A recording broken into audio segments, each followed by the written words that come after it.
I'm going to Wichita. The Seven Nation Army won't bring me down. I'm gonna up the mountain. From the and I'm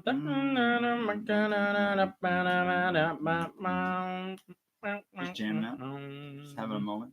Yeah. Sorry about that. We just lost the feed. We lost feed. Not the feed. Brand new feed. Not the feed. Not the feed. Exactly. Something, and to find a home. I'm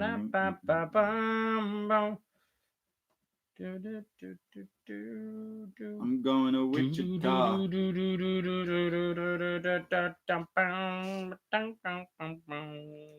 Going to house after. Oh, Santi, because we're going house. Or should we go paradise? Paradise.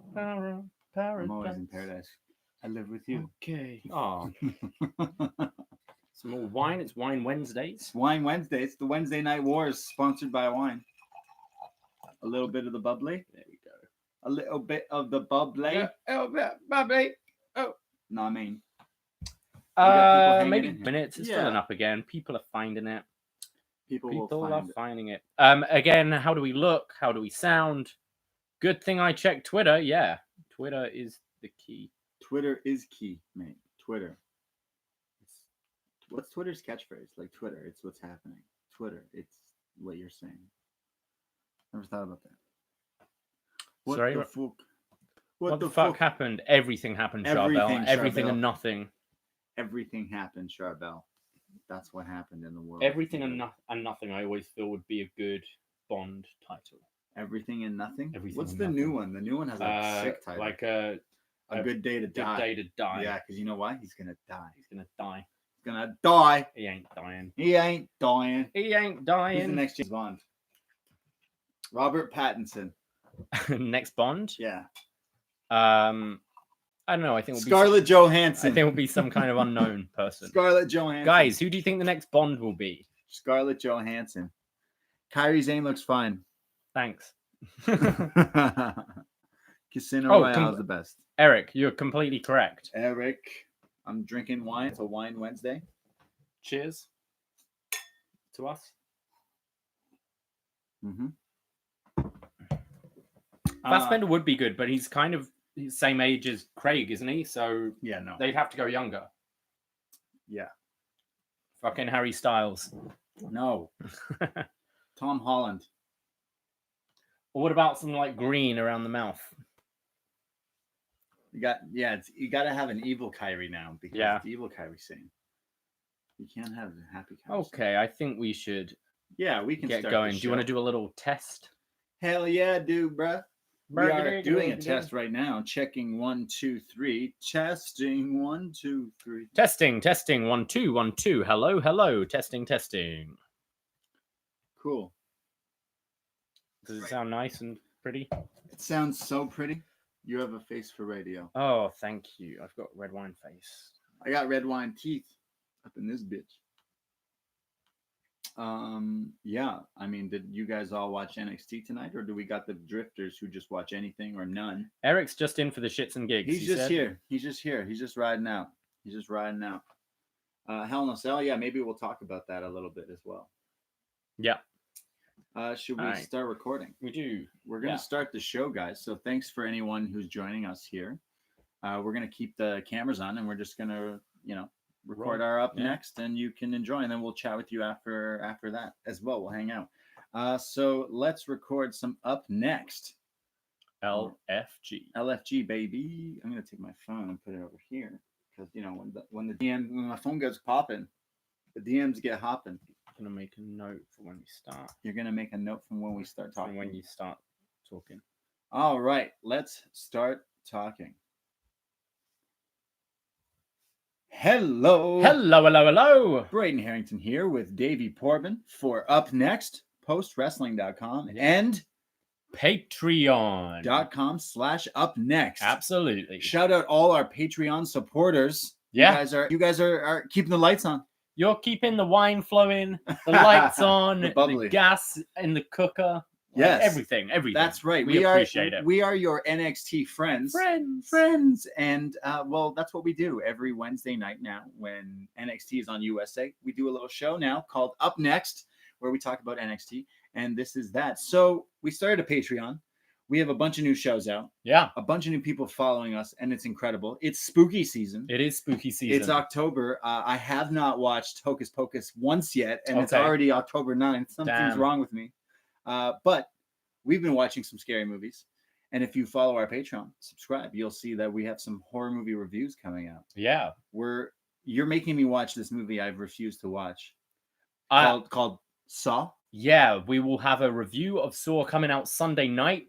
Get all your feedback in. We'll be recording sometime tomorrow. So if you've seen Saw, even if it's not for a while, drop us your feedback. But let me know. I fucking love this film, never seen and I really hope you do too. We did It Chapter 1 that we put out last week. So in case no one wanted to watch Hell in the Cell, if you want to see something really scary, you could watch It Chapter 1 and listen to our review. I just watched for the first time It, the 1990. Wow, Tim Curry. Yeah.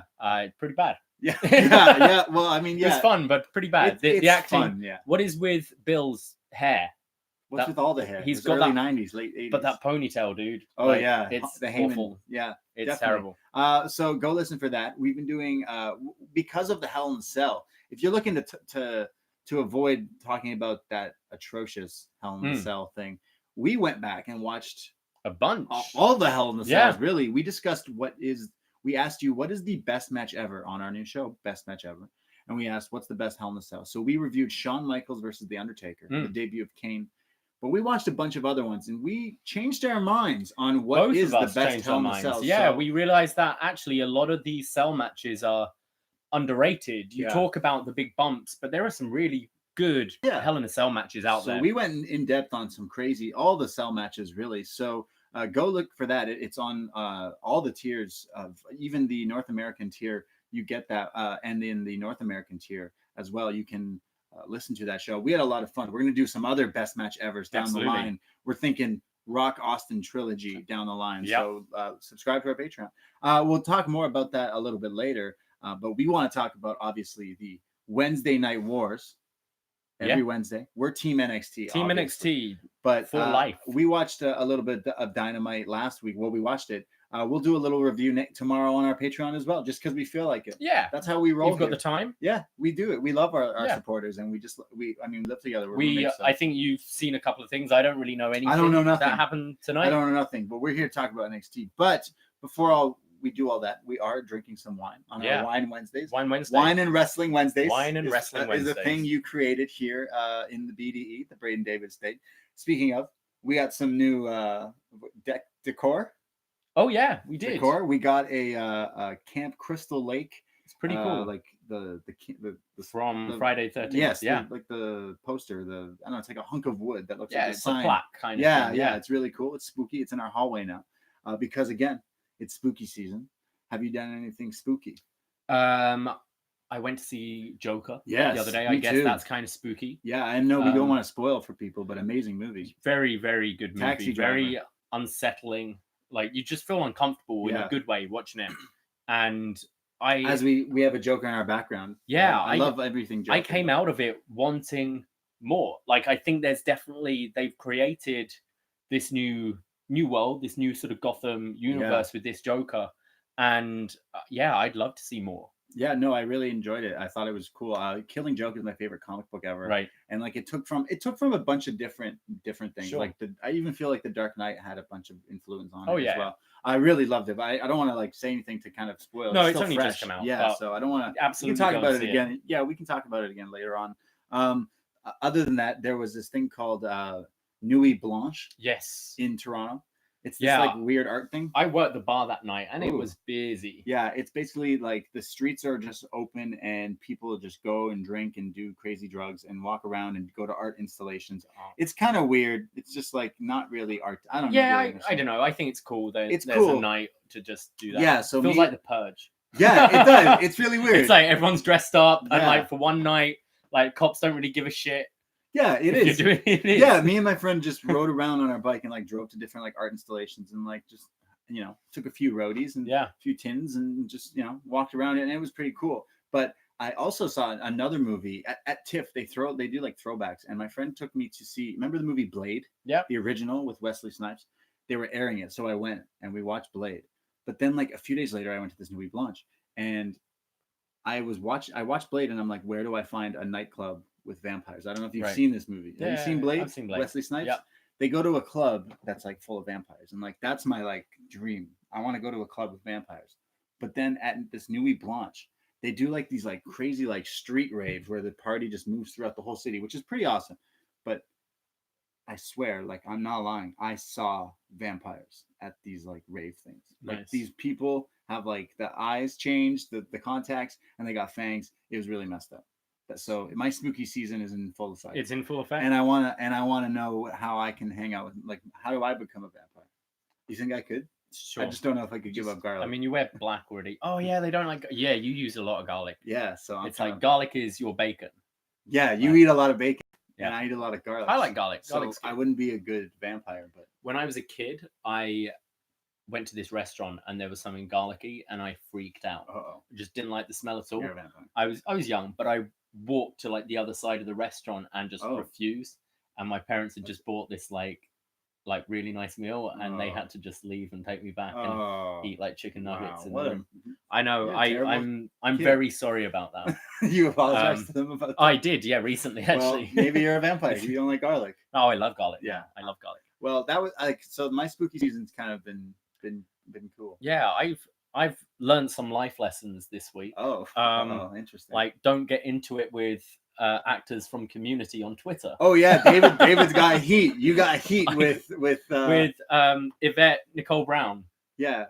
Shirley from Community. Oh, one of the best shows ever. Streets Ahead. Yeah. But you got in beef about plastic straws. Yeah, she put out a tweet like bitching about paper straws, and I replied, "Hey, or just drink from the cup." Right. Yeah. Like, since when were straws essential? Sure.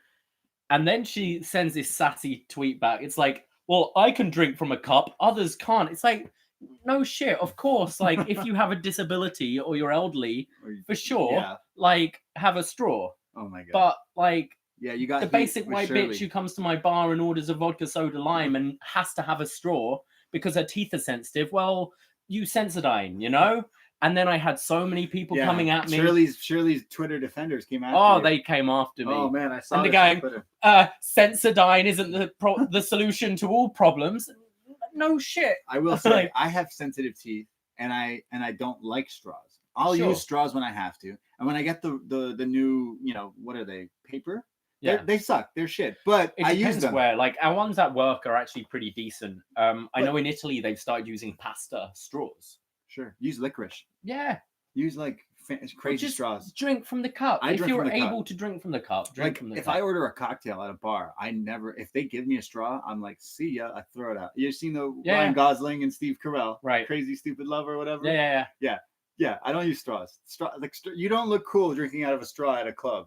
At a ball game, at a wrestling event, sure. Yeah. When you're like, you have your hands or you want something to drink out of, like soda pop or whatever, cool. But use the paper ones, cool. But you got heat. Buy one. Can't believe you got heat with the least popular character from. I know. Seasons 1, 2, and 3 are amazing, and then the show just. Yeah. Did you ever finish it? I have never. But I'm obsessed with 1, 2, and 3. Like, it's my favorite.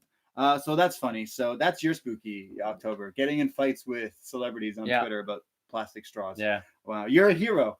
You're just trying to save the environment. It's amazing how apparently I just hate the disabled and the elderly. Like, they came after I'm like, yo, all I said was, do you, Yvette Nicole Brown, really need a straw? Wow. Well, great. Fucking Twitter. At least you didn't get into it with Jeff. Jeff Winger. You Brited it. You Brited it. So that's been our week. I guess we could just go into some NXT. We watched Hell in the Cell as well. We did. Boy, that was a doozy. We love horror movies here in the BDE. We have a lot scheduled on our Patreon. I felt like Hell in the Cell was this great build-up, like a horror movie, but then the lights didn't come on. And I was like, why? And then the match happened. And the match was good for the first, 5-10 minutes, and then just took this weird turn, and then just... I feel they managed to kill 3 things in one match. Yeah, you killed the Fiend's really momentum. Yeah. You killed the Stomp. I don't killed watch the Hell in a Cell gimmick. I don't watch the main roster very much. I watched a little bit of SmackDown, just the main bits, but then I had to watch this because everyone was saying negative things, and I was like, okay, if it was that bad, then I have to check it out. And man, how do you mess up like that? It's just crazy. It's bad, which was a shame because I feel there were actually some decent matches. Definitely on lower card. Yeah, the women's Hell in a Cell was great. I really enjoyed the tag match with Roman Bryan against Harper and Rowan. Right. Okay. I thought that was very good. But yeah, it's been talked to death. Yeah. Just crazy. Because the Fiend definitely reminds me of scary movies. These characters that I watch all the time of these horror villains, these monsters. And then to watch it not be protected is very strange. So you don't do that in movies either. It's just weird. You can always build the sequel. Yeah. You know what I mean? Come on. So that's WWE, but we can talk about NXT. NXT, and what a show we had. Yeah, as they say in their tagline, no BS, right? NXT is no BS. Let's talk about NXT on USA from October 9th, 2019. Starts off with a Cruiserweight Championship match. Now, a few weeks back, Lio Rush re-debuted in the WWE in NXT, and he won a number 1 contenders match to face Drew Gulak for the Cruiserweight Championship, the newly named NXT Cruiserweight Championship. Is it too early for me to say RIP 205 Live? I think the writing's on the wall. Right. It's been off TV 2 weeks now, I think. It's not going to be on this week. I think it's gone, and this kind of confirms it. Yeah, that's pretty sad. What are they going to do with it? I don't know what they're going to do with that time slot as well. And yeah, you're right, because you've got I think NXT is the right place for them. I'd love seeing these Cruiserweight matches once a week. But think you'd normally have 3 or 4 on 205, whereas you're going to have 1 a week now. Yeah, I foresee some cuts. Maybe they have to. They take everyone. They're not cutting anyone. Yeah, they don't want to cut anyone free. I guess fair. That's just sad because sure you if you're a wrestler you're making money, but I imagine as a creative outlet you're like, man, I want to wrestle. I think you're going to see a lot more of people going to Evolve, people being let to do other dates. Yeah, I think you're going to start seeing a lot more of that. Well, Lio Rush versus Drew Gulak, who's the NXT Cruiserweight Champion. Yeah, and I've really liked him as Cruiserweight Champion. Yeah, his Evolve match. He's brought a bit of prestige to it. He's been defending it on Evolve, on NXT, on 205, on pay-per-views. He's been traveling with it, which I think is really cool. Yeah, he has brought prestige to it. I agree with that, definitely. Drew Gulak is awesome. They do the classic, important championship intro here, which is really cool. The lights off, the spotlights, the intros there, really classic to start off, really great. The bell rings and Lio Rush is in a rush. He runs with a drop kick, and then Gulak runs back at him and Lio Rush hits a Spanish fly almost instantly. Then Gulak's outside. He hits a tope to the outside, then kicks him in the face, and then off the ropes to the outside again with a springboard moonsault to the outside. And Morrow says that, how do you spell Lio? L-I-T. Lit. Lio Rush is lit. This match just started like a firecracker. They go back into the ring, and Gulak then gets the advantage and starts pounding on Rush, and then gets in this double arm submission, kind of like the Rings of Saturn. Sort of like the Rings of Saturn, but not hooked. They were out straight, weren't they? You broke our set. Broke our set. You always break my LED lights. So he hits the Rings of Saturn, which is an underrated wrestling move. I kind of want to lock that in on someone soon. That just bringing the arms back looks really sick. Lio Rush gets tossed off the top rope into some NXT staff members who were just happening to be sitting there. There's a flying clothesline in the commercial break, and I was confused because they didn't start off right away with the commercial break. The hand-in-hand camera, the picture-in-picture. Yeah, the picture-in-picture thing, and then they did cut to it, so the match did continue, and there was a flying clothesline from Drew Gulak during that picture-in-picture thing, which they caught it. It comes back from break with Lio Rush just with a series of roundhouse kicks. There's a huge backflip where Lio Rush lands on his feet, but then gets a clothesline, which literally spins him inside out. There's wild transitions. He goes for his like sun air springboard thing. It's countered into the Gulak. There's roll-ups. There's more. Rush hits the Gulak in a spot. There's what they're calling the Cyclone Crash, which is the torture rack into a spin-out neck breaker. It's just crazy. There's a frog splash from Lio Rush, and today would have been Eddie Guerrero's 52nd birthday. Yeah. Shout out Eddie Guerrero. And this was a Eddie style frog splash rather than but this his final hour. This one didn't have the whole like spunk as he usually Gulak has. was really close to the turnbuckle, and Rush also rotated like 90 degrees midair, which is pretty impressive. It was only a 2 count. Gulak gets up. He then hits that springboard stunner, which they're calling the come up, which then sets him up to go up top, and then he hits the final hour, the frog splash with all the splash. And Lio Rush pins Drew Gulak to become the new NXT Cruiserweight Champion. And Morrow says, like Meek Mill, dreams and nightmares were made for times like this. This was really fun. I thought this was a fantastic opening. Crazy. Yeah, this to start the show and with this crazy I think match. this is what they should keep doing for their first matches. The first 3 seconds of the match, you had that drop kick and the Spanish fly. Yeah. You're like, wow, this is hot. And I think people who are flicking through, they've got to be aware of people switching channels and stuff. Yeah. This is so fast and exciting. I think it will capture new viewers. Yeah. Who are just scrolling through the channels and go, whoa, what is this? I love this match. I think I would have liked to have seen more of a chase from Lio Rush. Sure. He's only been back a couple of weeks. Gulak has had a pretty decent reign as champion. Yeah. I think you could have built up a better feud between the two. Have Rush more in showcase matches leading up. Have Gulak in some impressive wins on NXT, and then done this in a few weeks. I think it would have made the victory for Rush way more impressive. They definitely and emotional at the end. I see what you did there. Right. Well, they definitely just put the rocket on instantly right away, which is cool. You can have other people chase them, and you will see that. It's also been Mental Awareness Week, which Morrow mentioned. Both Ronaldo and Rush have suffered with mental health and are huge advocates for raising awareness. So nicely timed, I guess, him winning this week with that. But yeah, I think more of a chase would have been interesting. Well, after the match, William Regal comes out and takes the Cruiserweight Championship and puts it around the waist of Rush. But then Drew Gulak interferes here. He grabs the title from William Regal, and then he stares both of them down with a nasty look on his face. And then he gives it to Rush. He says, here you go. You earned it. You deserved it.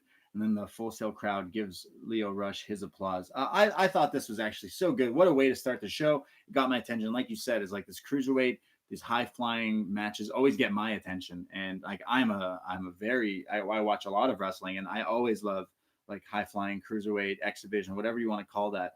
It always catches my attention. Well, what I liked is, most of the roster could be on 205 Live. Yeah, but the style of this match felt different. It felt quicker. Yeah. So yeah, it did feel different from the rest of the card, even though they're about the same size as everyone else. No, I really liked it. Next we go Kushida. He's backstage. He's training with the time cops, the strippers, the cops here. What do they call themselves? Breezango. He's doing some shadow boxing with them. It cuts to Walter. He's backstage with Imperium. He's doing push-ups, and they're I always like these kind of training split screen things when you see their boys like hyping them up. The main event tonight is Kushida versus Walter. Now Walter's hanging out with like his Imperium. He's actually like training, and then Kushida's just hanging out with 2 male strippers. Kushida needs to find different friends. He's still learning the language. Yeah. He actually thinks they're cops. Yeah. And wants them to have his back. He's like, wait, you guys are police officers? Okay, all right. All right, okay. These guys keep jumping me. These nasty Europeans, they keep hurting me. So you're the guys I want in my corner. Like, arrest them. They're like, yes, we can help you. They're like spinning around, ticket for you. Fine.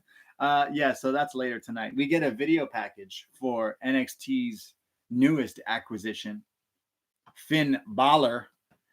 if you are not familiar, he is an extraordinary man. Extraordinary man who does extraordinary things. That's him. That's what they told me. Yeah, I want that on a shirt. I'm an extraordinary man who does extraordinary things. That's your new shirt. Yeah. ProWrestlingTees.com/upNXT. So Finn Balor, it shows his like highlights of him back in NXT all the way through his main roster Universal title win, and then they kind of don't talk about the rest. I don't know how I felt about this video package because it made it feel like a demotion. I thought. Yeah, yes and no. It showed him like a WrestleMania entrance, winning the Universal Championship, facing Brock. Yeah. And then it's like, now he's back in NXT. Yeah. Which is cool. Like, it's great that this Universal Champion NXT. is. I don't know. I feel like I'd have liked more showcasing what he did in NXT. Finn Balor is NXT. So I'm okay with that. I'm interested. It adds like. I'm looking forward to see what they do with him. I'm trying to reserve judgment. I don't know if I like the idea of him in NXT or not. It showed but all his NXT matches, like entrances, and we were discussing that his best demon was when he was the Jack the Ripper. Yeah, the Jack the Wembley. Ripper. I was on TV in that one. Oh, were you? Two of my mates were dressed as Bailey buddies. Oh, so for great. Bailey's entrance, they just stood up waving around. Yeah, and you were there. I was next to him. We had a soft sign that aged well. Wow, nice, soft, and booty. Oh, that was later because they went in. Yeah, but anyway. Booty. Next week also is Tegan Knox. She will make her re-debut here in NXT. And then we see there's like Dakota Kai backstage. She's going to have a match because this is my brutality. Rhea Ripley is coming down to the ring. Rhea Ripley says that Beth Phoenix says that the Nightmare has moved from Elm Street to NXT. And sorry, I meant Dakota is in a match later tonight because Rhea Ripley is going one-on-one with Aaliyah. Toronto's own. Yes, the chick from the Six, as they call her. She has Vanessa Bourne with her ringside. I love Vanessa Bourne. I know you do. I love Vanessa Bourne. I love her. Aaliyah starts the match, and Aaliyah gives me Halle Berry Catwoman vibes. Okay. Actually, both Vanessa Bourne and Aaliyah remind me of Catwoman. I don't know why, but as I say this, because Aaliyah does the back scrapes. She goes and like goes like that to Rhea Ripley. Well, she wears cat ears as well. Sure. I think. Like the Ariana Grande kind of? Yeah, sure. So Aaliyah does these like back scratches things, which look great. I always love a nice back scratch. Okay. Rhea Ripley is pissed off by this and just starts to beat the shit out of Aaliyah. She hits Jake the Snake style short arm clotheslines. Rhea Ripley, even though she's like really tall, hits a crazy drop kick. She gets height there. She then locks in what they call like something called like the scorpion hold here. Now, this is a move I thought I invented on my younger half brothers years ago. I would always put this move in, and I don't know what to call it. It's like a reverse scorpion deathlock, but with your arms. You have to be taller than more the of a clover leaf. Yeah, I guess, but reversed. And then picking up. She then has her in this move, lifts her up in the air, spins her around multiple times, and then drops her and face plants her. But then locks the move back in and forcing Aaliyah to instantly tap out. Yeah, so, I thought this looked fantastic. Yeah, Rhea Ripley. Yeah, she just looked like a monster here, crushing Aaliyah with this cool. And Aaliyah's someone the right size who's expendable, who can take this loss. Yeah, and really got this move over. Yeah, it helped Rhea Ripley because Rhea Ripley's last move was called the Riptide, and like that move is cool. It was like the tornado bomb kind of thing, pump handle tornado. This move should be called the Riptide because you're spinning like. Yeah. It looked really cool. I hope she uses it in the near future. But I'm guessing I'm getting my wish because Rhea Ripley grabs a microphone. She says that Shayna Baszler, you think you're so dominant. You see, you have tapped, napped, or snapped everyone who's faced you in NXT, but not me. They had a match, and then it kind of ended in no contest, right? So she's like, hey, what the hell? Or no, she hit her with a chair, actually. It was a DQ. Well, the horsewomen interfered, and then Ripley got dumb. So Rhea Ripley says, Shayna, I'm coming for you. Yeah. Ooh, so Rhea Ripley challenging Shayna Baszler for the NXT title. I'm assuming down the line we're going to see this match again. Last time I didn't really get the whole. I feel like it's going to be a TV match again. Like a lot of these, they're just building up short term for TV. Mauro Ranallo says Ripley's believable. Love it. love it. You know, Ripley's Believe It or Yeah, Not. yeah, You yeah, get it? I get it. Oh, so great. We then cut to our next match. It starts with an entrance that we're not very familiar. It starts with the sounds of drilling. Yeah, it's like construction work. Construction drilling. Our favorite sound here. Oh in the my BDE. God. Yeah. In the summer, they recently paved the street we live on here in Toronto, in Koreatown. And every morning at 7 a.m. they would start drilling. And like you got very mad. I've never Bear in mind, I mad. often get home from work around 4 a.m.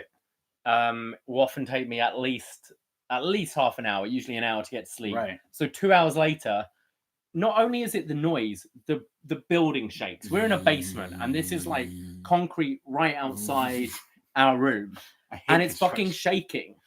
And I ran out in my pajamas and was like, "What the fuck are you doing?" It was so funny. And he kept saying, "We've got a legal right. We've got. I don't care. I have a legal right to sleep. I've got a legal right to tell you to shut the fuck up." Like, I was angry. Wow, we've opened up a can of worms here with construction drilling. It was giving you PTSD. Yeah. When this hit, I was like, "Oh my God." I just can't tweet Yvette Nicole Brown about construction because it will probably be anti-disabled or something. I don't know. So there's heavy drilling, and there's these like women in shadows wearing construction hats, and there's a whole bunch of people. We thought for a sec this might be the debut of Chelsea Green. We were like, Jennifer Razzo. We were like, oh, why are they this? wearing construction hats? And then I'm like, is this heavy machinery? Because you hear beep, beep, like the pickup truck backing up. You're like, what is going on here? And then get this, it's neither of those things. I've been fooled again. It's Breezango. Is this going to be their new gimmick where they just troll? They do some elaborate. Oh they'll have God. a gong go off one week, and everyone's like, "Holy shit, Undertaker's on NXT!" And then no, they're wearing togas. Yeah. So they come out. They're the men at work. I actually quite enjoyed this entrance. I thought it looked fun. I think Fandango. I think he's a cheeky guy. He just smooches one of the girls on the stage, yes, and then struts the ring. I reckon Fandango lives a good life. You think Fandango does well? I think he does okay. I think Fandango does well in life. Yeah, I think so too. If I looked like Fandango, I'd wear construction outfits. Probably not, but you know. So Breezango comes out dressed as construction workers. Now, a few weeks ago, I said that basically their gimmicks are just male strippers. I think I'm proved correct. I think so. So the men at work, the YMCA, if you will, they come down to the ring.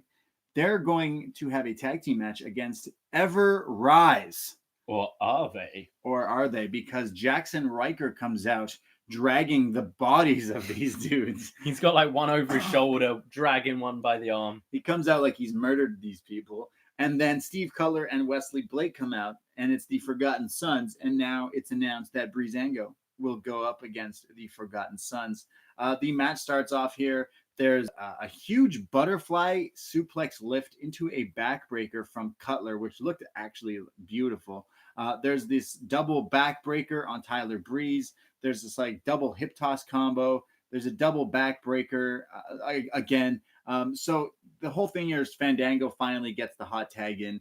He comes in, but there's interference from Jackson Riker, and Breezango lose, and the Forgotten Sons will be forgotten no more. We had to watch the ending of this because our feed kind of cut out. Yeah, we saw that double backbreaker 3 times because our screen was like jolting. Our feed like looped on us. Like it was just like it was like the Matrix. There was a glitch in the Matrix. So I mean, I for our feed for the whole show for our feed to drop out for 10 seconds. I'm happy it happened during this. 10 seconds. The men at work have jobbed because the Forgotten Sons win here. So, what do you see either of these teams going? What did you think of this? I don't know. Like they've all been Forgotten Sons have been in this kind of forgotten stage. Well, like this, like mid-tier, they're kind of protecting them, but like, I don't want to see Undisputed against Forgotten Sons, like heel versus heel. I thought you were gonna get prolong the Street Profits a bit longer and have a little feud against them there. I think they're just going to be in this holding position for a while. Yeah, it makes until you maybe have another babyface team. I just can't get behind Breezango. It's just not something for me. It's just they haven't really brought it. The Forgotten Sons, at least, like they move forward. There's room for them to move forward. I think they have impressed and shown some impressive things here and there. Breezango have actually regressed. After their re-debut. The entrance was fun though. You just like male strippers? I just fucking love male Magic strippers. Mike. Yeah. We go to a vignette for Keith Lee. He's saying that he's limitless. And he says, I want it more than you. I'm hungry. He's talking about Dominic. He sees it. He likes it. He wants it. He's got it. I'm hungry. We'll talk about that again later because there's another piece to this puzzle with Keith Lee. We then cut to Boa. Yeah. It's Boa. Versus the Babadook. Boa versus the Babadook. Live on USA Network. That's right. Remember Boa? Yeah. What was he in? He was in that Breakout. Oh, yeah. Remember that was the thing. Boa from China. He's going to go against Cameron Grimes from North Carolina. Yeah. The Babadook, if you will, the Rob Zombie lookalike. This match, you called this instantly. We watched this together. I put out a tweet, and before I finished writing the tweet, it happened. I said, Boa's going to get stomped in 20 seconds. So what happens here is the referee rings the bell, and as he does, Cameron Grimes points to the entrance ramp, being like, hey, what's that? Boa and the referee both look and are distracted. Cameron Grimes runs up, hits that double stomp, the mushroom stomp there, like the Mario stepping on a toad, crushing Boa. And the ref is like, what? And actually, he wasn't faking him out because Killian Dane came down to the ring. But the ref counts the pin anyways, and Cameron Grimes pins Boa. The Babadook beats Boa. So what do you make of this? Do you think this is building up for a feud between Grimes and Dane, or is there an alliance? And I think they're an alliance because what happens here after the match, Killian Dane comes in, Grimes slips out of the ring. Dane comes in and he beats up Boa. He hits him with like 3 Vader bombs. And Morrow says Boa has been constricted. And then he like beats him up through the crowd. And then he lifts him up and throws him like body first into the announce table as well. So Dane just beating up people. You see, I think this is going to lead to a feud. I don't think they're an alliance. I think Dane is just, I'll let you do your thing, but I'm watching you. It's like if Cameron Grimes were a Pokemon and he evolved, the next evolution would be Killian Dane. Right. They're both hairy. Yeah. Kind of, the same gear. Like, they look all right. They look similar. They could be an alliance. The Dane doesn't have a fancy little fancy hat though. I know. I love his hat. What's that hat? His magic hat. Top hat. Cameron Grimes is the Mad Hatter. I don't know what it is, but he's the Mad Hatter. Yeah. He's the Mad Hatter. The Babadook. He's aware. He's aware. Oh, yeah, for sure. So we'll see what happens with Killian Dane and Cameron Grimes. We get a video, another one from Damian Priest. Now, I was talking about vampire clubs and Blade. Yeah. I think Damian Priest hangs out. He loves that shit. Yeah, I think he hangs out in clubs like that. I would love to go to a club with Damian Priest. He says that he will live forever. And he starts talking shit about Pete Dunne. He says, Pete Dunne, I hate you. He hates Pete Dunne and he hates sunlight, is what he says here, because Damian Priest is a vampire. I'm convinced. So he's basically saying that he's here forever and that Pete Dunne is like not. Why are you laughing at me? I just see my note. It's ridiculous. What does your note say? No, it's fine. We'll talk later. Wait, you can't see. What does it say? Do you think Damian Priest is sexy? Nice. He's a sexy vampire. I don't think I was listening to his thing. I'm just like, why is he dressed like that? Why is he's outside a club. He's ready to go dancing. Probably, drink some blood, not eat garlic, This is what you get up next.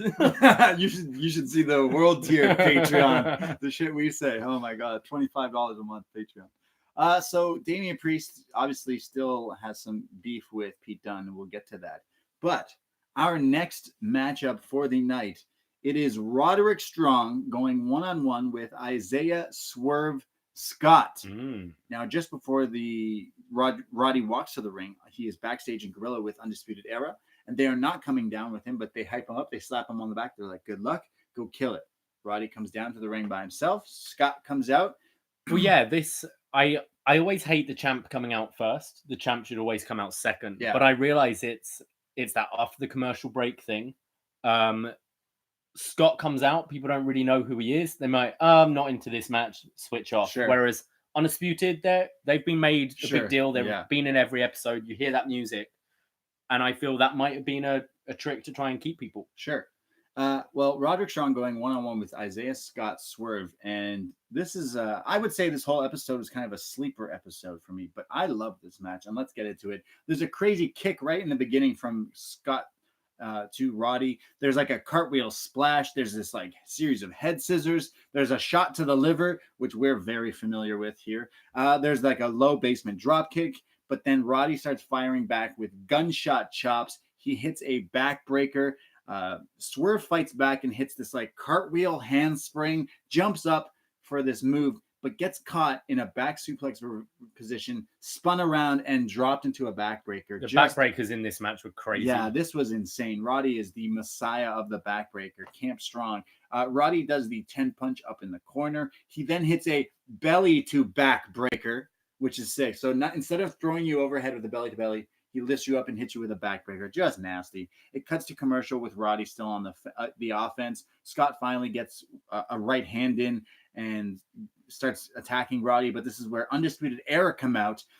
He's not fazed by this. He's not distracted. So he hits a draping butterfly DDT on Roddy, but he kicks out at 2. He then hits a overhead German suplex release on Roderick Strong, only a 2 count. A jumping, flying complete shot, and then his crazy like axe kick thing. I'm blanking on the name of it, but it's just a thing of beauty as well. But get this, Roderick Strong kicks out again. I actually bit really hard. Yeah, I thought they might have done an upset win and set Scott up as a future contender. But Champ Strong is too strong. He keeps fighting back. Roddy then Roddy is still getting beat up here because there's a sweet spot where Roddy gets like thrown outside, but he's hanging upside down on the outside by his feet because his feet are on the ropes, but he's hanging upside down over the apron. Yeah, he's all caught up in the apron, so he's like trying to climb back up. And as he's in this position trying to get back up, Scott hits off the apron, hits a jumping double stomp to Roddy's like chest face area. You know that move like Alberto Del Rio made it famous where the guy just hangs there forever. I hate when the guy hangs there because it looks so stupid. It's the only times I like it is when they're caught up and they're climbing back up the ropes to try and get off, and then you hit it. Often it was so contrived where you're just hanging. This looked perfect because Roddy was like stuck. I'm like, fuck, how am I getting out of this? Yeah. And he didn't just jump off the rope. He did a slingshot into it, which was crazy and really cool. Pretty dangerous as well. Both these guys really, really slick here. I thought this spot just looked so clean here with that double stomp. But as he hits that on Roddy, he throws Roddy back in the ring, but Undisputed Era pretend like they're like the hyenas in the Lion King. They're like, and he's like, get away from me. He's distracted. He goes back into the ring, but get this, Isaiah eats the sick kick or the psycho kick, if you call it, which then sets Roddy up to lock in the end of Heartache. But that's not all. He then switches that position into the stronghold, which is the high angle Boston crab with the knee in there too. It's like a lion tamer. The lion tamer, the stronghold here, and Isaiah Swerve Scott taps out. The North American champion Roderick Strong wins. What a match! Yeah, there were quite a few boos here as well. I think I think Swerve like got himself completely over. He made himself tonight, and I think the salt in the wounds of doing the stronghold. He could have pinned him with the end of Heartache, but he went in for that submission, which caused the crowd to like. I mean, I know Roddy's a heel, but he's Undisputed Era and they're popular, and actually got some boos. There was a great call from Morrow earlier in the match. He said Swerve was looking for that kill shot. Obviously, he was kill shot in Lucha Underground, so a nice little callback there. But yeah, what a match. A real sleeper. And I think this would have been my match of the night, but things just kept getting better. Yeah, I would agree with you. This was definitely a sleeper for me. I was like, what? This just came out of nowhere. I definitely have not. I have not watched a lot of Swerve before, but I will say he definitely is going to be talked about after. If anyone watches this match, this is great. And I will say it week after week on this show. Champ Strong, Roderick Strong is the workhorse of this. Oh, he's this so show. good. He is Mr. Wednesday Night. He will be because he continues to deliver. Well, he's got the perfect. I think that North American title can be a TV title. It can main event and stuff. And having him, I can't see him having a bad match with anyone. Right. And if you're trying to attract fresh eyes, he's such a great person to have because he does work a different style that doesn't seem like you'd see on a Monday or Friday night on WWE. He's very Smash Mouth. Smash Mouth. It looks believable, everything he does. Promo, not so much, but yeah, as a wrestler, what a worker. Well, let's bury him now. Sure. Because Undisputed Era, they come into the ring. Adam Cole grabs a microphone. They're all looking fresh in their jackets. They're cool. Kyle's jackets. We need those jackets. We need a BDE one. We need BDE bombers. Yeah. I've already put a request in the pro wrestling team. Oh, yeah. We need to purchase some BDE bombers. Adam Cole grabs a microphone. He says, my notes say this, because this is what he basically says. Everyone thinks they can fuck with us, because that's what he's saying. He says everyone wants the piece of Undisputed Era. Everyone's coming for the tag titles, the main title, the North American. Y'all can't do anything. We have Finn Balor coming back, Ciampa. They have this unrealistic dream that they think they can just swoop in here and dethrone us, but they're not going to do that. And then get this. Did someone say Dream? Velveteen Dream shows up. He's on that new ride. Like balcony. Yeah, the new balcony they have set up here at Full Sail. He's up there. He says, hey, Undisputed Era, I will show you your reality.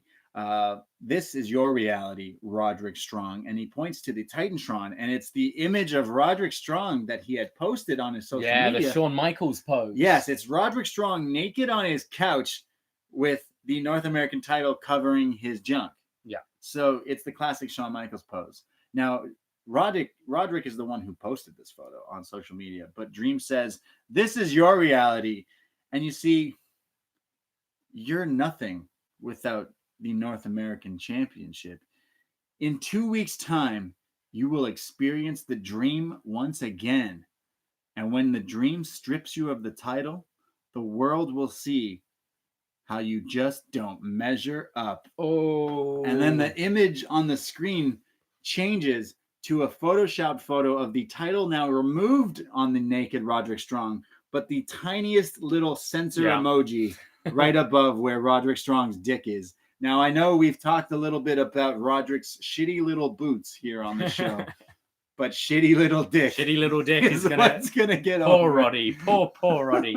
Here, Roddy, go out there and have a banger of a match, and then we're gonna make fun of how you have. And you know that's gonna be a thing. You know it's gonna be a thing. It's not a thing here in the BDE. Now, I don't.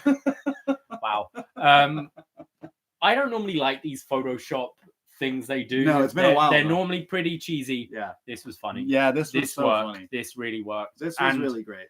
And it completely worked with Dream doing it. Like, Dream is the character who would do this stuff. He's cheeky. When you do it on Raw and it's Seth Rollins doing this kind of thing, it doesn't work. No. But Dream, like, completely fits his character and, like, his universe he lives in. I thought this was very, very funny. Shitty little dick. Roddy with his shitty little dick. God bless you, Roderick Strong. But that's not where this ends. Because get this. As Undisputed Era are in the ring and they're like, and Velveteen Dream disappears, music hits. The sirens, not the siren, but the heartbeat. Heartbeat monitor. No one will survive. No one will survive. Now, we're talking a lot about spooky stuff because it's Halloween. We love horror movies here. Halloween, Michael Myers, all that shit. This reminded me of a scary movie because here comes Tommaso Ciampa, the Blackheart, walking out at the entrance ramp, dragging his crutch, the famous crutch of Ciampa, and he's dragging it with this like evil villain monster horror movie, just dragging this crutch. I loved this vision. It's a camo crutch. Yeah, also a camo crutch to match his pants. Yeah. I recently bought some camo sweatpants. Yeah. And I've been rocking them so much. Like, they're my favorite. I feel like I'm Ciampa every time. I wear the Blackheart shirt. Yeah. The camo pants, and I'm like, I'm just Ciampa. drag a crutch around. Yeah, I'm gonna start dragging a crutch. People will think I'm crazy. This looked crazy, but it gets crazier. He comes down to the ring. Undisputed Era are still in the ring. He grabs a chair and he's about to go into the ring. But Undisputed Era, they all disperse and they run up the ramp. They all leave, which I'm like, yo, chickens. Yeah. There's four of you. Four of you. This is one guy, and he's this back guy's from got injury. A bad neck. You could fuck him up. He goes up to they all disperse up to the ramp. Ciampa sets the chair down in the middle of the ring. He sets it up. He then sits in it. He has a microphone. He says, Goldie, Daddy's home. I absolutely love this.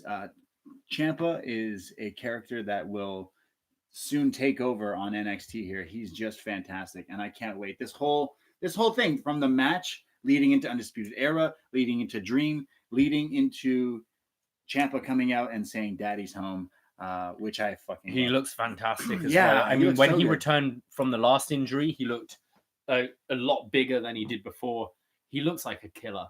Yeah, like he looks like a murderer, a psycho completely killer. Believe he could kill anyone. I love everything about this guy right now. This character is something that wrestling kind of needs right now. Just this, he's made it into his own. It shows that he's taken the time, he's done everything, and he's probably so hyped that he's actually allowed to be back. Because for a minute there, you weren't sure if he was coming back, right? And I love when anyone says the word "daddy." I think we're gonna watch, I believe, a Ciampa documentary aired right after NXT tonight. Yes. We're gonna watch that and give a little chat about it tomorrow with our AEW recap as well. Yes, on the Patreon. Blackheart. Yeah, they did a Blackheart. Check that out. Well, they come back from commercial break, and Kathy Kelly is backstage hunting down Ciampa. She's looking for an interview. She's like, "Yo, where's Ciampa? Where's Ciampa?" And she finds him. He's in the hallway walking. But as she's there, she walks by Angel Garza, the Latin lover, Mr. Skinamax. Yeah, Latin lover, Angel Garza. He's wearing his pants still. He's like trying to talk shit to Kathy Kelly. She's like, "Oh, I'm not interested. I'm trying to talk to Ciampa." Ask her out. He's like, "Hey, what's going on?"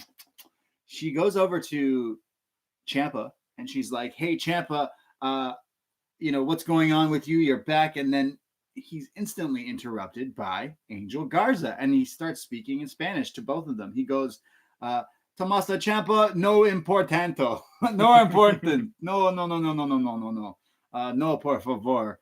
And Ciampa goes, "Huh." And then decks him right in the face, beats the shit out of him. Kathy Kelly's like, "What, Ciampa? What did he say?" I have no idea. And walks off. This was very funny. I think Kathy Kelly is great as well in this role. Definitely. If you follow her Twitter and stuff, she clearly has been a long-time wrestling fan. Yes. I feel she has a lot more personality than some of the other. Is it Sarah Schreiber, the new one? Yeah. I feel she's got a lot of personality. She definitely grew on me. I think she's great, and I thought this whole segment with her, Garza, and Ciampa was very funny. Yeah, I actually like this. And of course, this will set up a match, and we'll get to that later on. Our next match, though, is Dakota Kai in action against Bianca Belair. Yeah, I think when both came out, we looked at each other and were like, "Huh, Dakota Kai's just come back," and I really can't see Bianca Belair taking a loss here. Yeah. I wonder what they're going to do here. Yeah. I'm a little concerned about the booking of this too. I was like, but I want to see the match. And you know what? I enjoyed it. Dakota Kai comes out, and she keeps getting the upper hand of Bianca early on, and then starts to do Bianca's taunt, like the dancing thing, like, "I never needed you at all." Da-na-na. I love that theme, by the way. It's a good one. "I never needed you at all." Dakota is the leader of Team Kick. I'm not sure if you're aware, but it says it on her Calvin's, which I am aware of. Herrington Knox. Yeah, Team Kick. Yeah, they're Team Kickers. Yeah, they're cool. Kickers. She hits a series of penalty kicks. She hits a double stomp, a penalty kick again off the apron. Bianca fights back, gets a snake eyes powerbomb kind of thing there. She goes for a scoop slam and continues to squat while beating up Dakota Kai. She then hits instead of a tilt-a-whirl backbreaker, it's a tilt-a-whirl into a gut buster, which is inverted, which was really cool. Dakota Kai from commercial, is hitting a series of kicks. There was no picture-in-picture. She hits a pump kick, an axe kick, a face wash kick, a haluva kick. There's a series of kicks because, again, she's the leader of Team Kick. But it's not enough to put Bianca down.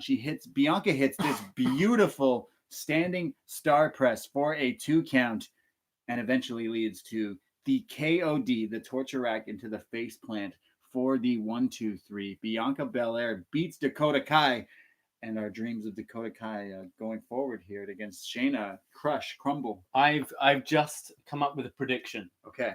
Is it Tegan Knox next week? Yes. Is coming back? Yes. She's going to have a match. She's going to get beaten down by someone, and Dakota Kai will run out, establish them as a tag team, right. And Kairi and Asuka will come back, and because they'll need a babyface team, right? They'll try and bump a rating one week on TV, sure, and have Kabuki Warriors. Kabuki Warriors. How do you feel about Kick? How do you feel about Kairi Sane turning heel on you? She's got braids. I'm not sure. She's a pirate. She's got pirate braids. She's got like these pigtail things. I'm a fan. Yeah, how do you feel about it? You love Kairi. Your favorite. Yeah, I don't know. It's just another thing. Like I think they're going to do really well in this role. Like Sami Zayn does really well in his heel role, and like Gargano did well when he was a heel. But why? You've got such a a ready-made baby face in the palm of your hands, and you go, I don't know what I'm doing with these. Turn them heel. It doesn't make sense to me. They took your favorite. You are obsessed with Kairi Sane, your favorite wrestler. They've turned her heel. Asuka was one of my favorites. They've turned her heel. They've turned Io Shirai heel, which now she is my favorite wrestler. They've just turned all the Japanese women into bad guys because they don't know what to do with them. Just interesting. Just interesting. So I think Io Shirai, it suits her so well. Asuka, I like heel Asuka. Yeah. Kairi, I don't know. I'm glad to see they're being used though and focused because it's been so long that they've been disappeared. And if they're gonna try and just reset this tag title thing, I think this is a good time to do it and bring those titles to NXT for a bit of a showcase. Interesting. Team Kick versus Kabuki Warriors. Yeah. Coming soon on NXT. Maybe. Hopefully. We'll see if that happens. We get a video from Dominik Dijakovic. Now, he's talking about his matches, a series of matches with Keith Lee and how they are destined to fight forever. Fight forever. It's like Batman and the Joker. Yeah. They're destined to do this forever. He says that they bring the best out in each other, but he's not limitless. I know Keith Lee's limits. I've been watching him. I've been studying Keith Lee. I know what it takes to take him to his limit. I know the secrets to him. And next week, in the main event of NXT, live on USA, it is Dijakovic versus Keith Lee one more time as the main event next week. The rubber match. And this one, if you've seen their other three so far, it's crazy. This one has to top that. Yes, definitely. They're going to go all out. And I hope they have stuff last night. We had a crazy match this week. I'd love to see them have a bit longer because the main event started very late tonight. Yes, it did. I want to see these guys have a good 20 minutes. Yeah, I can't wait. I could see these guys wrestle so many times. Yeah, definitely. Every time I've watched them now, they just blow me away. They're like, what? These guys are huge, and I've showed both their NXT matches, their recent ones, to a couple of people recently, and they were like, whoa, these guys are huge. How are they doing this stuff? Like, wrestling is different now because they're those lapsed fans, and so they have that interest, and they go, okay, I'm going to show you this. If they did Canadian destroyers and all these things off top ropes and moonsaults, what are they going to do next week to top their last matches? It's going to be insane. I cannot wait. All of it in the kitchen sink. It's going to be crazy. It's going to be lit. It's going to be big lads wrestling is what it's going to be. Big lads wrestling. Yeah, can't wait. We get another video, another video for Finn Balor. Another one. We also get a video from Pete Dunne. Pete Dunne, break your fingers. Pete Dunne, he's in the gym. He's in the performance center. He's saying he's trying to keep up. He's saying that when he came to WWE in NXT UK, Triple H told me to make a name for myself, so I did. And it shows the clips of him in the original UK tournament. Is it Danny Burch he took out? I think it's Danny Burch he took out. I don't remember now. No, it was Burch, I'm pretty sure. So he's showing his series and through NXT and stuff, and he says that he's got a bone to pick with Damian Priest. Now get this, I know you loved this. The line of the show here, second line of the show, because Daddy's Home is amazing. He says, how is Damian Priest going to shoot an arrow with broken fingers? Goes, Archer of Infamy. How is he going to shoot an arrow with broken fingers? I'll break fingers. I'll break your fingers. You can't use the arrow if you don't have fingers. I thought this was one of the better Pete Dunne promos. Obviously, this was an edited package. Yeah. But I thought he sounded good here. I want to see him try and cut this in just a genuine shoot kind of promo. Okay. Do you know what I mean? Yeah. Not so edited. But I thought he sounded good here. So next week, I'm sold on this match. I'd like to see what they do. Next week, Pete Dunne versus Damian Priest. Will he break his fingers? I think this is a real test for Priest because I think Dunne barely ever misses. Mm-hmm. I would love to see Damian Priest really step it up and these two put on a killer match. We see a clip of Lio Rush celebrating earlier tonight from his Cruiserweight title match, and there's a bunch of NXT and Evolve people. Babatunde? Was it Babatunde? I'm pretty sure that was him. It was some big fella. Eric Bugenhagen. Oh, no, wasn't it? It wasn't the big Aussie guy. I don't know, that. But Bugenhagen. Everyone's celebrating with Lio Rush. It's just a beautiful sight to see. We should go into our main event, but I need to grab my charger from my MacBook. I can switch back. Are you sure? Yeah, we can keep going. All right. Well, let's go into the main event here. We're playing hot potato with the charger right here. Our MacBooks. We're living dangerously. Okay? Yeah. That's how we live it here in upNXT. Let's go to our main event. Kushida versus Walter. The battle of the guys with all cap names. Kushida, Walter. It's like Oni Lorcan's. Oni Lorcan tweet about Kushida versus Walter. Do you think he does their names all lowercase? Oni Lorcan, and then he just yells in capitals all the time. This is a dream match I didn't know I needed to see. Yeah. These guys come from very different places in the world of pro wrestling, and somehow WWE NXT is bringing it to you here. Say what you will about WWE, but they're making this match happen, which is crazy. Yeah, this insane. Is yeah. A year ago, would you have thought you're going to see this? No, Probably definitely not. Even 6 months ago, yeah, I don't think. Yeah, Kushida, Walter on NXT. Mauro Ranallo mentions Kushida and his respect for Liger, Jushin Liger, in his final year in wrestling, retiring soon. So I thought that was cool. A little nod to Liger from Mauro. Walter's entrance is amazing because it's just that white screen and it's him in his coat, the silhouette, and he's there with his arms behind his back posing. It's very gangster. I like make beats sometimes. I did a trap remix of Walter's theme, and Scrump wants to play it when Walter goes to Pro Wrestling Tees to sign some autographs. So I want to make sure Let's play it tonight at the end. Yeah, we'll play it at the end of the show here tonight. So it's Walter's theme with some trap drums I produced just for fun. I was bored, and I don't know, people gave me love for it. So it's just interesting. So I'm gonna give that to you soon, Scrump. You'll hear it here tonight. But Walter comes out. Kushida's here. This match is insane. Let's get into it. Kushida starts off by dancing around Walter. The size difference here is incredible. Walter is like Godzilla, and Kushida is like a human. It's not that drastic, but yeah, sure. So the Kushida keeps getting out of the holds and keeps dancing around him, spinning around him.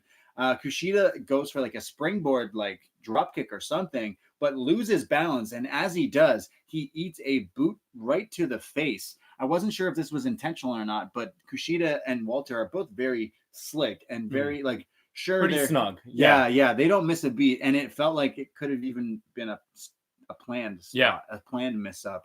It was just so perfect. So he eats the boot. He then ends up in a single leg crab from Walter. He then starts eating a series of chops. Now, Walter's chops are serious. They're like shotguns. Yeah, it's like they always said big shows were like getting slapped with pans. And I feel like that's how it is with Walter. It's like the slapping noise is just crazy. I have here chops on chops on chops. He goes for his power bomb because that's his finish. But Kushida slick counter into a DDT. Here comes the pain had this counter. The classic counter, yeah. The classic powerbomb counter. This was it. It looked great. There's a huge tomahawk chop from Kushida. He goes for his cartwheel drop kick, hits that. He goes for a sunset flip to the outside, a sunset flip powerbomb, but it's countered. And Walter stomps on his face. Yeah, this looked deadly. The sunset flip, the tease of a power bomb from the apron to the outside is always crazy. It's like the German suplex tease. All you need to do is tease it, and you're like, ugh. But this stomp on the face after looked horrible. Yeah, so he literally eats Walter's boot. Then he eats a series more of chops and chops. Walter then runs into the ring post on the apron, and then there's a series here where you totally messed me up. Sorry. Fuck. There's a series here where Walter gets thrown into the turnbuckle post, and then Kushida does a roll through into a DDT on the outside onto the apron here, which was pretty sweet. It was like a rolling thunder into a jumping DDT. He throws Walter back into the ring. And then there's a series of chops and chops, and he starts to work the arm of Walter because we know he does that Kimura, but Mauro calls it the hoverboard. Yeah, and they rested that name for a few weeks, didn't they? They started calling it, something else named after some guy. I can't remember the exact name, but yeah, they've obviously gone back to the hoverboard. I like the hoverboard better. Yeah, it suits his character, and it's gonna get over more than. It's an easier name to remember. The hoverboard lock. The hoverboard. He hits the hoverboard. It's locked in, but Walter gets out of it and locks in his hold, the sleeper hold, the classic wrestling move here. There's crazy back and forths. There's O'Connor rolls. There's pins. There's sleepers. There's a cross arm breaker. There's small packages. There's German suplexes. Walter hits a regal plex, which is just crazy. But get this, Kushida kicks out of it. They both climb up the top rope, and get this, Kushida hits a Spanish fly into the hoverboard lock. It's like a flying cross arm breaker. It's more of an arm drag off the top. We saw him do this against, was it Apollo Crews, I believe? It's one of his signature moves. Looks really cool and really works with the big guys. It looked crazy. He goes off the top rope. He backflips, locks in the submission hold, and I think he's got it here. But Walter does not tap out. He looks like he's about to. Even Morrow's he slaps his back a couple of times. Yeah. So I don't know if they're gonna bring that up at all. But it looked like he was kind of tapping at one point. He does not. He gets his foot to the ropes. The referee's like, "Yo, Kushida, break it up." There's then series of kicks from Kushida. There's a drop kick from Walter. There's a power bomb from Walter, but Kushida kicks out of it. Kushida kicking out of the power bomb is insane. He then gets up and he hits a slap, a series of small slaps to the face, and then a short arm lariat, and pins Kushida, ending the undefeated streak of Kushida here in NXT. Walter beats Kushida with this huge short arm clothesline. We've seen him use this finish often. Yeah, he's used like a multitude of different finishes, and kind of his thing is he'll just keep on beating you down, and then one thing will eventually kill you. But yeah, Walter definitely showing a bit of cheating here. He was trying to bite Kushida's finger when he had the lock, the hoverboard lock in. So I think we'll see a rematch down the line with these two. This was crazy. This was such a good match. We literally said the last few matches tonight were sleeper hits, but like this was something I was like, Walter Kushida, that could be good. I don't know what they're gonna do with that, and it just kind of like sat in the back of my head. But after watching this, I'm like, wow, this was incredible. This is really amazing. If you do not watch NXT week to week, I highly recommend going to watch Walter Kushida. The end here where Kushida has him in the hoverboard lock, and you actually think, man, is he going to make the UK NXT champion tap out? Because it looks like that's what's going to happen. And Walter and Kushida both sold it so fantastic. The styles of these two meshed so well together. Walter has got like the submission. He chops the hell out of you. But Kushida's got like some high flying, but also the submission. It's just like, and really he's also got that like gut. Like he's not going to give up. He's going to keep getting back up and fighting. I threw a poll up on Twitter just to ask what your favorite match of the night was. What's our upNXT Twitter? It's upNXT podcast. Yes. Go follow us. I threw up a poll with what do you think the best match was, and this match won with 72%. Bit of a landslide. Second place was Strong versus Swerve, which I think any other week would be match of the night. But what a show we had this week. Some really great stuff. This was incredible. This main event actually just blew my mind. Like how did these two end up in a WWE ring is beside me. This is crazy. Go watch this match. In fact, I might have to watch it back this week. If you're sick and tired of watching some of the shit wrestling you get, like why when you can find good wrestling like this? It's like music when people are like, "Oh, music sucks these days." No, you just gotta find it. Out there. You gotta find it. And if you like good wrestling, go and watch this. This was so good. Walter steps up. He proves he is worthy of being a prominent force here, and to bring him onto USA Network is such a good call. He looks like a star, and so did Kushida here. I don't know where you go next with Kushida, that's for sure. Because like, I don't know what kind of audience you're going to have. Like, how new people are going to take this tuning in every week. Are they going to be? I think they're trying to target a different audience, which is people who are going to tune in, just be like, this looks cool and interesting and different. Because we've seen over the last, what is this, week 4 on USA? Yeah. Different characters in different featured roles and different matches. And all of them have been so impressive. You haven't necessarily had that huge story that makes you go, oh, I really want to know what's going to happen next week. Mm-hmm. Although this week we did have way more promo time than we have before. Right. We had a couple of promo segments which we haven't seen since being on USA. So no, it's good. Yeah, there definitely is more story development now with Ciampa coming back, chasing Adam Cole, and we still don't know what the Finn Balor thing is. There's a bunch you can definitely go forward with. Really great episode of NXT. You're right. It's like WWE. Whenever I watch, feels like a variety show. Yes. Whereas this is like there's actual wrestling here. They treat it like it's like a sport. Like it's really cool. I love this top to bottom. This episode was fantastic. This main event I was not ready for it. I was not ready for Kushida. I just want to go outside and go climb up something really high and hit a flying Spanish fly into a cross arm breaker. It just looks crazy. Well, I think as well, we weren't aware that they had the overrun again this week, which is interesting to note because I knew they had it last week. I didn't know they were going to have it this week. Yeah. Obviously, to get those viewers flipping over from AEW. But when I saw there was only 10 minutes before this match started, I was, we're going to have some kind of interference, squash. Schmoz finish. The match isn't really going to happen. A DQ. And DQ and a Hell in a Cell. Yeah. But we got a proper match here. Yes, This was awesome. Yeah. I congratulate NXT. If they keep giving me stuff like this, then I'm going to continue to watch on Wednesday nights. Just great. As the episode is coming to an end, there is quote unquote breaking news with Kathy Kelly. She says that next week it will be Tommaso Ciampa versus Angel Garza in a match returning Ciampa. And in 2 weeks, it'll be Roderick Strong defending the North American title against Velveteen Dream. So next week we have Ciampa's return to the ring and Dijakovic versus Keith Lee. That sounds like a huge show. Again. Wild. Take my money now. Let me watch it. Oh my goodness. Cannot wait. This sounds great. So that was NXT from October 9th, 2019. That's what we thought about it. I thought it was a 2 thumbs up show. I'm telling you, Walter versus Kushida, I may even say that I would give that like 5-star for a match. It just came out of nowhere for me. That's very good. So crazy. So go watch that. But that's what we thought. Let's hear what you have to say. Forum.postwrestling.com is where we post every Wednesday night for our feedback for Post Wrestling. And you can write in and ask us questions, and we'll read them here on the show. And I'm going to start with Bring77. He says, great match with Rush and Gulak.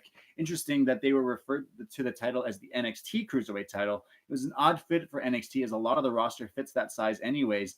Makes me wonder if they went with Rush because he's on the smaller size, where Gulak is larger, like Gargano and Cole. Also interesting that Breezango's gimmick is full-on male strippers now. Great to see some more promos and programs being set up on the show, as we have had mostly just wrestling since they've been live. Lastly, loving that they let matches run over the end time, as it adds to the drama when you cannot predict the final segment will end, when the final segment will end. Yeah, like you said, you're like, oh, wait, is it going to end soon? And then it continues on. You're like, oh, what? Yeah, I really like that. Yeah. I got feedback from Mike Hogan. Okay. All right, mates. Well, that was certainly a show of 2 halves. Not that the first half was bad, but if the first hour was a single episode, you might be left wanting more. But what a second hour. It was great to see Lio get his redemption win. RIP 205. Roddy versus Swerve was excellent and made a star in Swerve. Everything Ciampa did tonight made him look like a badass. Him and his crutch cleared the entire Undisputed Era from the ring, including Roddy's shitty little dick. And his punch to Garza looked great. Really liked how they incorporated more promos this week too, and it felt more like a TV show. While it was always going to be a slower week than the full premiere, there's direction now, and they're stocking up weeks in advance again. Shane Cameron Grimes will likely be in all of them. I think the rating might go down due to the reaction to Hell in a Cell and fans wanting to see an alternative, but I hope they switched over to Walter versus Kushida at the end. Could go on, but already gone on enough, and I assume you've covered how great it is already. A solid show overall with 2 great matches. Question: how would you lads feel about Undisputed Era versus DIY, Dream, and Balor for all the belts at War Games? Ooh, all the belts. I mean, we were going to discuss what we think is going to happen at War Games, because it does look like you could easily put Dream, Ciampa, Gargano, and Balor into the War Games against Undisputed Era, but putting all the titles on the line. Ooh, baby. That's and then spicy.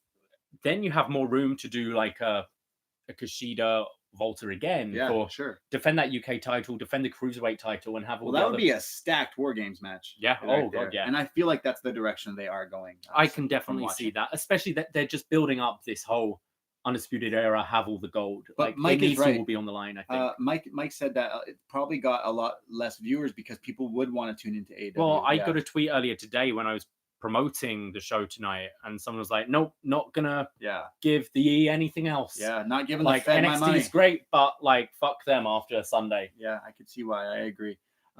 So let's go to Pick Japan. He says, "Greetings, hours behind you, so I'm writing this before I watch NXT, but I have a question. How do commercial breaks affect your feeling about an NXT match?" Yeah, I do like the split screen thing where they continue the match even though they're in commercial. But I am a weird wrestling fan. I have said this multiple times. I feel like when I watch baseball or hockey, they don't go to break during the plays. Yeah. In a fight of UFC, they go to breaks when there's breaks in between the matches. In wrestling, they don't have that. So for me, I just would like to see wrestling straight through. Obviously, on TV, it's hard to do that because matches go long. But like that's they tried it earlier in the year and it was awful. They tried it, but they tried it wrong. I just feel, I don't see why you can't. If you've got a 15-minute block, why you can't have a match right through. Do the entrances beforehand. I've worked in TV, and I work in TV, in fact. And I know, like, of course, you're in major networks with crazy spots that cost a lot of money. But, like, you should be able to maneuver. If like, you promote a huge match, you shouldn't be going to break during it. And, of course, like, you're playing the video-to-video thing. But, like, think of, like, when Walter in 20 years has a DVD set on Walter. Best of, Is it going to go to commercials during his match when I watch it? We do have the network version as well. Yeah, that's true. But yeah, it's a necessity, unfortunately. Exactly. I don't, as big as WWE, they're not as big as NFL or any of that. So they can't, they did the call last week to have limited commercial interruptions, but I don't know how much that costs them financially. Well, he continues and says that commercials take me out of the moment and the matches feel less intense than in the old days of NXT. So yeah, for sure. Yeah, I completely agree. And even with the picture-in-picture, it's very hard to concentrate, I find. Pick Japan ends with, "Ahoy, why on earth did Vince McMahon turn Kyrie?" Because it's Vince McMahon. Good, such good shit. Why on earth did you have a DQ in a Hell in a Cell? It's Vince McMahon. We go to Paul from New Jersey. "I chose to start watching NXT first solely because I am aligning myself with you two over DJ and Cowboy in the wars." Oh, you've made your choice. Thought AEW was the superior show this week, but there was a lot of good stuff on this one as well. I thought Nigel made a mistake by calling it the NXT Cruiserweight title. So glad this was not a mistake and the Cruiserweights can live here and stop wondering what they are doing with their lives. I'm going to stop you. It's like NXT, like, the Cruiserweights can live here. The Cruiserweights can live in NXT land. That's so funny. Every 6 months, I ask myself, is that Aaliyah girl still employed? Yes. Apparently, yes. Everything came to a screeching halt when Dakota Kai was jobbed out a week into her return. What the fuck? Are there no other female workers in the back? Send Aaliyah's ass back out there. I really don't understand the decisions this company makes at times. Kai still gets me high. I would like to eventually see her challenge future champion Io Shirai. AEW wins this week. How did you know? Did you watch both shows? I guess so. He says Kai gets me high. No. Io Shirai gets me high. Let's go to Terry Tino 21. "McFry, read my facts. Another great outing from the guys and gals of NXT. Lio Rush killed it. Glad to see him turn it around. Swerve versus Strong was my match of the night. Bianca Belair is a star in the making. She has really won me over. Video packages were great as usual. Next week looks to be another stacked week. Loving all the extra content, you guys. Keep up the good work." Thank you, man. Thank you very much. Thank you. Appreciate that. We go to Eva from London. That's Shayna superfan. Of course. "I unfortunately missed most of the last two matches due to computer glitches, but silence is better than watching AEW. Ooh. Other than that, good show. Great matches. Gulak versus Rush. Strong versus Swerve. Nice Lucha Underground reference there, Morrow. My only problem was they didn't announce any matches for next week." Well, clearly, if he didn't, they've announced a couple of matches for next week, and they sound pretty damn good. Looks like based on last week with Yim and Shirai, they are setting up Shirai versus Ripley versus Belair. Based on the reception tonight, Ripley is getting that shot against the most dominant NXT women's champion in history. Rhea's words, not mine. She better, because Belair doesn't do it for me, and Shirai had tried 3 times. Question, same wine as last week? No, actually. I've got a Rioja, and you've got... Noble experiment. Yeah, cab You've sob. convinced me to drink red again. I don't know great. how. I don't know why. Keep up the work, Bray and the D. Bray and the D.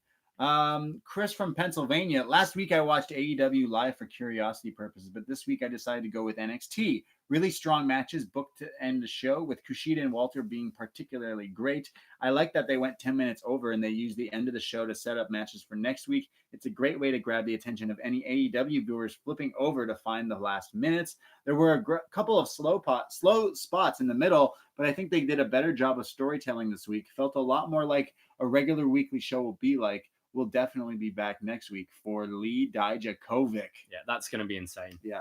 We go to MJ from NJ. Moro rhyming Meek Mill's dreams and nightmares like Shakespearean poetry is something I never knew I wanted, but now need in my life. I didn't know MJ from NJ knew about Meek Mill. We gotta have a talk about some hip hop soon, buddy. Let's go to Kissy Boots. Hey, you guys. Really enjoyed tonight's show and will always watch NXT live over AEW. I love seeing Rhea Ripley destroy Aaliyah, and Velveteen Dream's promo on Roddy was priceless. The Cruiserweight title match was awesome, and the main event was epic, but moment of the night belonged to Eric Bugenhagen sighting. Yes, Eric Bugenhagen, the metalhead air guitarist. Is it Rick Boogers now? Yeah, he changed his name, right? Let's just call him the Bugenhagen. Yeah, fuck it. I think Damian Priest should hang up the Archer of Infamy gimmick, shave his head, and be the Vin Diesel of NXT. Oh, he does look like Vin Diesel. A little bit. Yeah, he's I see that. He's Triple X. He already has the look, voice, and celebrity lifestyle. I am Groot. Damian Priest is going to turn from Hawkeye into Groot. I've got a bone to pick with you, Kissy Boots. So it's saying here, this is the first time you have ever posted. Whoa! Where's the long time, first time? First time, long time. Kissy Boots. Wow. Thank you for posting. Thank you for posting. Welcome to the show here. It's your turn. Yeah, we go to mystery. My thing's frozen. I'm going to read off yours. Brief thoughts about NXT tonight. I liked Strong versus Swerve. Did not care at all for the Forgotten Sons versus Breezango match. Belair versus Kai was a weird match, but I guess Dakota is firmly going to be in mid-card territory going forward. Rhea and Bianca both declaring their intentions to go after Shane's title is nice and all, but people seem to forget Io is lurking in the shadows as well. Walter versus Kushida was great. With Kairi and Asuka winning the women's tag titles, would you like to see them come down to NXT and work with Io for a bit as a unit? Well, we answered that one a little bit. As a unit with Io, I'd kind of like seeing them separate. I'd love to see them actually make these tag titles legit. You're all Japanese women, and you're evil. You're in a group. You're in a unit. You're a stable. I wouldn't mind it, but no, I kind of like how it is right now. I saw Medusa, Lundra Blaze, tweet out earlier. Saying, hey, these two need a manager. I speak their language. Ooh. Apparently she speaks Japanese as well. Wow, interesting. So Paige fucked off. She fucked off. And Regal's threatening to kill her brothers. Yeah, weird. Paige needs to get it together a little bit. Poor Paige. Yeah. There's one more bit of feedback here. I'm going to read it. Tyler from Orlando, and he says in all capitals, and I love this. If you ever attend the show like Tyler has, always give us feedback, especially on our Twitters and stuff too. We love live show attendance. So I know if I was live in Orlando, I'd be heading right to Wall Street and hitting those bars. So to actually think of your Brady and Davie P, that's very nice of you. Thank you, Tyler. Tyler from Orlando attended the show live. He says, I finally made it out to Full Sail to attend a show. I was really pumped for Rush and Gulak, and man, did it deliver. I wanted Rush to win so badly, and he did, so my night was made instantly. My friend who came with me had never seen Isaiah Scott, and he's left saying his match with Roddy was the best match of the night. The dark matches before the show included Riddick Moss defeating Bronson Reed. Jeez, Riddick Moss is still there? And he beat Bronson Reed? What? And Caden Carter defeating Deonna Purrazzo. Your favorite, Deonna Purrazzo. I like Deonna Purrazzo. So Caden Carter and is Lacey Lane, right? Yeah. Oh, right. Yes, that's right. Interesting. Hey, thank you for the live show notes. Again, if anyone goes to these live events, we love it. At upNXT Podcast on Twitter is where you should send stuff in if you don't do the feedback stuff. But thank you to all the feedback this week. Forum.postwrestling.com is where we post that. Whew, feel like I've been talking for a long time. Yeah, it feels like it's been long. I don't know what else there is to say. Let's quickly plug the Patreon shows coming up. We are going to be recording a new episode of Was Next tomorrow, and we'll be looking at the July 4th, Independence Day, 2012. So Was Next is the show where we watch old NXT, and this week the main event has like dudes that are around now that are it's a pretty good main event now. It's pretty insane. Yeah, and you have the debut of Cassius Ohno. Cassius Ohno debuts, and then there's promos for next week's debuting Bray Wyatt. Yes, on NXT. So that'll be it. Go listen to this. It's gonna be crazy. Like a 40-minute show. Watch it. Listen to us tomorrow, and then as we mentioned earlier, we have our Saw review coming out on Sunday because it's spooky season, Braden. Yeah, spooky season in full effect here. Pumpkin spice lattes all around. I had a delicious one today from my favorite coffee shop. What's it called? Slanted Door. Slanted Door. They had the best pumpkin spice latte. It was so good. They actually put pumpkin in it, like real pumpkin. It's good. It was spooky. We've watched It Chapter 1. It's already up on our Patreon. We're doing Saw this week. We're going to be doing the original Nightmare on Elm Street. And then we will also do one for Halloween, the original Scream. That's all the movie reviews we're doing this month for October on our Patreon, including the Best Match Ever Hell in a Cell show that's already up. We'll be doing another Best Match Ever show with the Rock Austin trilogy. Then there's the Was Next. Then we do bonus shows whenever the hell we feel like it. Yeah. We've been doing AEW/NXT side-to-side comparison kind of show. We'll probably be doing that again tomorrow as well. We have so much content coming out for you guys because we love our Patreon supporters. Guys, let's shout out a few of them and say thank you. Yes, definitely. So, thank you to Mike Hogan, Mike Newport, Mitch Gelkoff, Neil Henriette, Nick Borzillo, Noah Roberts. Thank you so much for being proud patrons. Yes, shout out Patrick Herbert, Randy, Renee FS, Robert Broke, Shannon Howanick, Sunil Khan. Guys, thank you so much. And we're going to continue doing little shout outs here and there on the shows. We're sending every single Patreon gets a personal video message, which we didn't realize is very time consuming. Yeah, it takes a long time. But we love you. We appreciate it. So, and also as a little treat, next week, for any of you Breaking Bad fans, we will be doing a free review of El Camino. Yes, I'm so stoked. I'm so fucking excited. We are the ones who knock here. Yes. At Up Next in the BDE. So we thought we know a little bit about the show. We watched it. We love it. So we're going to be doing that as well. And we're just going to put it out for free for you guys. So El Camino, a Breaking Bad movie review from us here coming in the next few weeks. Next week, I believe. Next week. Yeah. So we have so many podcasts coming out. And it's just awesome that we're able to do this with the help of you guys and our Patreon supporters. So patreon.com/upnext is where you can go and support us. And there's a $205 tier if you just want to help us out, throwing us a coffee here and there. There's the $5 North American tier, which gets you basically all the shows. But then the NXT World tier, which is $25 a month, which we didn't think we would get any, but we have quite a few, and it lets you get all the shows, including extra little shows, including Up Nextras, including Up Yours, where you get to pick something for us to review for our Patreon. There's some very interesting shows coming up. I don't know if you're going to like all of them, Braden. No, I've seen some of the ones coming in, and I'm like, I do not want to watch that. I can't wait. I'm going to do it for our Patreon supporters. So thank you for listening. You can find us every Wednesday night. We record Up Next for Post Wrestling. You can follow Up Next Podcast, but my personal Twitter and Instagram is @TheBrayD.